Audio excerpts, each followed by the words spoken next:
నల్లబెల్లి మండలం నారక్కపేట, రాంపూర్, మేడపల్లి గ్రామాల్లో Narsampet market committee chairman Palaiah Srinivas ముఖ్య అతిథిగా పాల్గొని వరి ధాన్యం కొనుగోలు కేంద్రాలను ప్రారంభించారు. ఈ కార్యక్రమంలో నల్లబెల్లి మండల కాంగ్రెస్ పార్టీ అధ్యక్షులు చిట్వాల తిరుపతి రెడ్డి, మండల Congress party working president Vainala Ashok, ఇఫ్తార్ Shekhar Goud, market committee director Jyothi, youth Congress మండల అధ్యక్షులు పురుషోత్తం సురేష్, కాంగ్రెస్ పార్టీ నాయకులు బైరి మురళి, చిట్యాల ఉపేందర్ రెడ్డి, జంగిలి మోహన్, శ్రీపతి సుమన్, వంగర వెంకన్న, దుద్యాల సంపత్రావు, వడ్లూరి రమేష్, పోగులు కుమారస్వామి, రణీల్ మందా, చింటూ, కుంచాల రాజు, బోంపల్లి శ్రీనివాస్, ఏపీఎం సుధాకర్, అధికారులు, రైతులు, కాంగ్రెస్ పార్టీ కార్యకర్తలు పాల్గొన్నారు.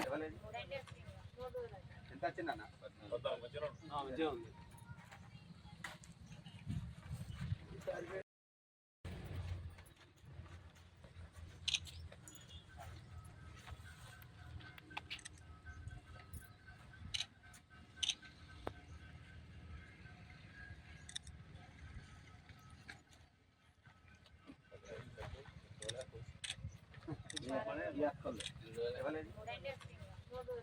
వచ్చిందన్న?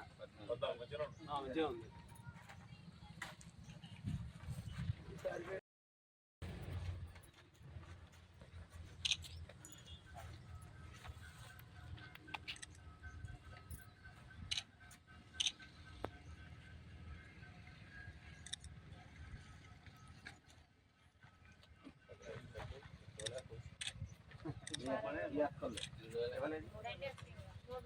ఎంత వచ్చిందన్న?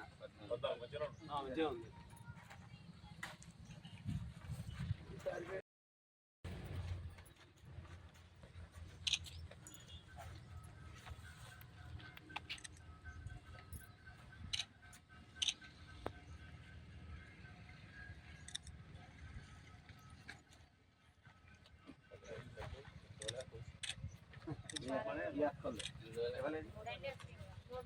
ఎంత వచ్చిందన్న? మంచిగా ఉంది. మరిన్ని అప్డేట్స్ కోసం మా ఛానల్ని సబ్స్క్రైబ్ చేయండి.